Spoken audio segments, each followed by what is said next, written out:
പുതിയൊരു വീഡിയോയിലേക്ക് എല്ലാവർക്കും സ്വാഗതം. ഹിരോഷിമ ദിനത്തിൽ ചെയ്യാവുന്ന ഒരു പോസ്റ്ററാണ് ഇന്നത്തെ വീഡിയോയിൽ.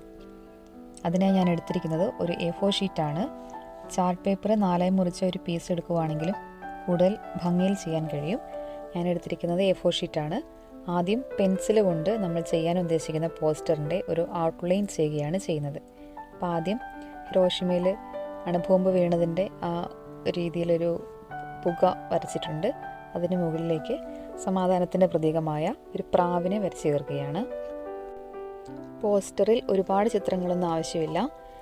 അതിനുശേഷം ഞാൻ റൈസ് ടു പീസ്, സമാധാനത്തിലേക്ക് പറക്കുക എന്ന സന്ദേശം വരുന്ന ഒരു വാചകം മുകളിലായി ക്യാപിറ്റൽ ലെറ്ററിൽ എഴുതി ചേർത്തു. ഏറ്റവും താഴെ 6th August Hiroshima remembrance day, Hiroshima ഓർമ്മ ദിവസം എന്നുള്ള അർത്ഥം വരുന്ന വാക്കുകൂടി എഴുതി ചേർത്തു. പോസ്റ്ററിൽ പല വലിപ്പത്തിലുള്ള വാചകങ്ങൾ ആവശ്യമുണ്ട്. അപ്പോൾ വലത് സൈഡിലായിട്ട് ഞാൻ എഴുതുന്നത് ലവ് പീസ് നോട്ട് വാർ, അത് വലുതിൽ നിന്ന് ചെറുതിലേക്ക് എന്ന് വരുന്ന രീതിയിലാണ് എഴുതുന്നത്.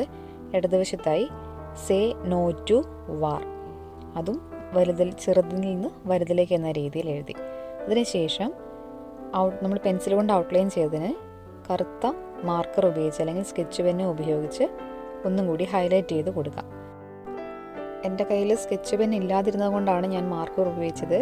സ്കെച്ച് പെൻ ഉപയോഗിച്ച് ചെയ്യുന്നതാണ് കുറച്ചും കൂടി വൃത്തിക്ക് ചെയ്യാനാവുക. പെൻസിൽ കൊണ്ട് നമ്മൾ ഔട്ട്ലൈൻ ചെയ്തതിലൂടെ തന്നെ ചെയ്യണമെന്നില്ല. അതിൽ പെർഫെക്ഷൻ കൂടുതൽ വരുത്തുന്നുണ്ടെങ്കിൽ നമുക്കതിൽ മാറ്റങ്ങൾ വരുത്താവുന്നതാണ്. അതിനുശേഷം പുകേൻ്റെ അവിടെ ഞാൻ കറുത്ത ക്രയോണ് ചെയ്ത് കൊടുക്കുകയാണ് ചെയ്തത്. പ്രാവിന് ചുറ്റും നീല ക്രയോണ് ചെയ്തു.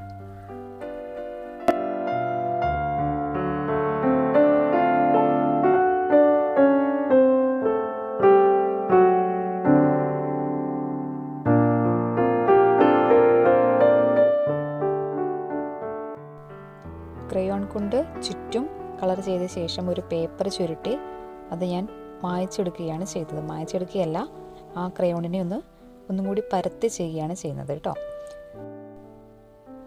ഓക്കെ, അതിനുശേഷം നമ്മൾ ചുറ്റിനും എഴുതിയിരിക്കുന്ന വാചകങ്ങൾ പല കളറുകൾ കൊണ്ടാണ് പോസ്റ്ററിൽ എഴുതുന്നത്.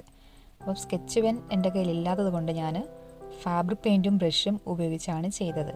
അപ്പോൾ നമ്മുടെ കയ്യിൽ ഒരു മെറ്റീരിയൽ ഇല്ല എങ്കിലും നമ്മുടെ കയ്യിലുള്ള മെറ്റീരിയൽ ഏതാണോ അത് സന്ദർഭത്തിനനുസരിച്ച് ഉപയോഗപ്പെടുത്തണം. അപ്പോൾ നിങ്ങളുടെ കയ്യിൽ സ്കെച്ച് ഇല്ലെങ്കിൽ നിങ്ങൾക്ക് ഇങ്ങനെ ഒരു രീതി പരീക്ഷിക്കാവുന്നതാണ്. അല്ലെങ്കിൽ നിങ്ങളുടെ കയ്യിലുള്ള മെറ്റീരിയൽ എന്താണോ അതിനെ വേണ്ട രീതിയിൽ ഉപയോഗപ്പെടുത്തുക. അപ്പോൾ അതിനുശേഷം 2 സൈഡിലും എഴുതിയിരിക്കുന്ന വാചകങ്ങൾ അതൊന്ന് ഹൈലൈറ്റ് ചെയ്ത് കിട്ടാൻ വേണ്ടി, അതിൻ്റെ ബാക്ക്ഗ്രൗണ്ടായി കിട്ടാൻ വേണ്ടി ഞാൻ മഞ്ഞ കളർ ചേർത്തു.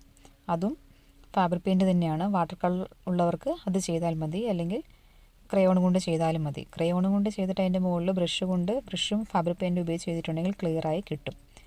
അതിന് താഴെ 6th ഓഗസ്റ്റ് എന്നുള്ള റെഡ് കളറിലും ഹിരോഷിമ റിമംബറൻസ് ഡേ എന്നുള്ളത് ബ്ലൂ കളറിലും തന്നെയാണ് എഴുതിയത്. മുകളിൽ നമ്മൾ യെല്ലോ കളർ കൊടുത്തിരിക്കുന്നത് വെള്ളം മിക്സ് ചെയ്തതായതുകൊണ്ട് ഉണങ്ങാൻ വേണ്ടി കുറച്ച് നേരം വെയിറ്റ് ചെയ്യണം. അത് നന്നായി ഉണങ്ങിയ ശേഷം മാത്രമേ എഴുതാവുള്ളൂ, അല്ലെങ്കിൽ മഷി പരക്കും. റൈസ് ടു പീസ് എന്നെഴുതിയതിനെ ചെറിയ രീതിയിലൊരു 3D ലെറ്ററാക്കാൻ വേണ്ടി ഒരു ശ്രമം നടത്തിയതാണ്. അതിൻ്റെ സൈഡിൽ ഷെയ്ഡ് വരുന്ന രീതിയിൽ പേനയും കൊണ്ട് മാർക്ക് ചെയ്ത് കൊടുത്തതാണ്.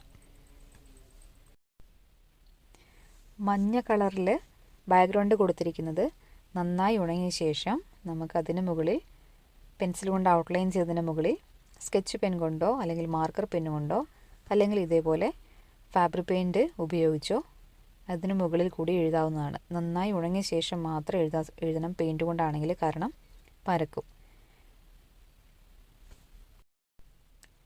നമ്മുടെ ക്രിയേറ്റിവിറ്റിക്കനുസരിച്ച് ഒരു കളർ മാത്രമോ അല്ലെങ്കിൽ 2 കളറായിട്ടോ എങ്ങനെ വേണമെങ്കിലും എഴുതാം. അതെല്ലാം കഴിഞ്ഞ ശേഷം നമ്മൾ പെൻസിൽ കൊണ്ട് ഔട്ട്ലൈൻ കൊടുത്തതും അവിടെ ഇവിടെയുള്ള മാർക്കിംഗ് എല്ലാം റബ്ബർ കൊണ്ട് മായ്ച്ച് കളിക്കുക. നമ്മുടെ പോസ്റ്റർ റെഡി. അപ്പോൾ എപ്പോഴത്തെയും പോലെ വീഡിയോ ഇഷ്ടമായിട്ടുണ്ടെങ്കിൽ ലൈക്ക് ചെയ്യുക, ഷെയർ ചെയ്യുക. തുടർന്നും ഇത്തരത്തിലുള്ള വീഡിയോ നിങ്ങൾക്ക് ലഭിക്കുന്നതിനായി ചാനൽ മറക്കാതെ സബ്സ്ക്രൈബ് ചെയ്യുക. താങ്ക്